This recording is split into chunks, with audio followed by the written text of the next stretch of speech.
Yeah, so you know we got a cook in the tire shop too now, and making tacos back here. My wife bought me old pan skillet every now and then. We had to hook this thing up. I'm gonna show y'all. I got my ground beef, my taco seasoning.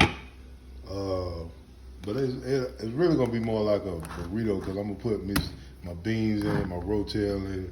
I'm gonna show y'all the finished product. But you know we gotta eat. We gotta eat so we can take care of these customers right. You hear me? Let y'all see the finished product.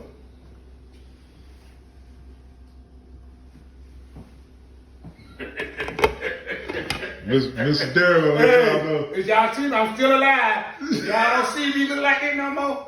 You see what he gave me. Y'all see it now. You know what I'm saying? I'm going to take the chance for the world. Take the chance. I'm going to take a chance for the world now.